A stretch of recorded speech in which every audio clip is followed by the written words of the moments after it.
जय जगन्नाथ नमस्कार समस्त को आशा करुचे समस्ते भलरे थिबे खुशी रे थिबे। तो वीडियो टी स्टार्ट करबा पूर्व आपण माननकु मोर गोटे अनुरोध कि मो वीडियो को फर्स्ट टू लास्ट से देखंतु, वीडियो को गोटे लाइक करंतु, कमेंट करंतु और चैनल को सब्सक्राइब करंतु।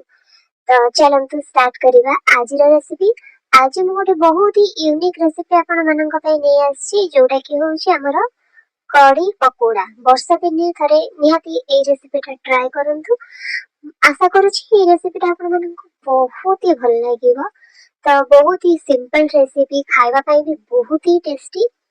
तो चलंतु स्टार्ट करबा आज रो रेसिपी।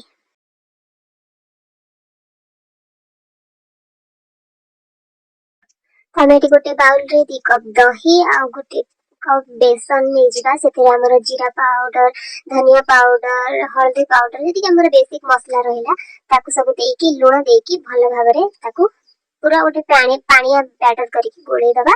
तो एठी मु गोटे प्याज नै जाईछि, ताकू स्लाइस करी काटी देछि। गोलमरिच, जीरा, मेथी आ सुखिला लंका तड़का देकी आमे कोन करबा ना पियाज को दे दबा। पियाज टा टिके हल्का ब्राउन हो आसला परे आमे एठी दही रे बैटर दे दबा। मन रखिबे दही रे बैटर को पानिया करिवे।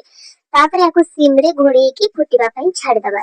एबे हमें बनेबा पकोड़ी। पकोड़ी पई दीटा पियाज को पूरा स्लाइस से काट देबे। सेतरे धनिया पत्र, आलू, पाउडर मसला, बेकिंग सोडा सब देकी पकोड़ी को छानी देबे। बेसन देकी अपन नॉर्मल जेमती पकोड़ी छानंती सेमती छानी देबे। दहीटा जदि टिके बहलिया हे आस्ताय तो सेथिरे दे देबे टिके गरम पानी।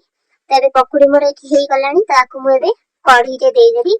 गोटे चम्मच घी नेकी जीरा, हेंगो, सुखिला लंका देकी ता ऊपर आमे गोटे तड़का दे दबा। बस भृसंग पत्र दे दबा, हे गला।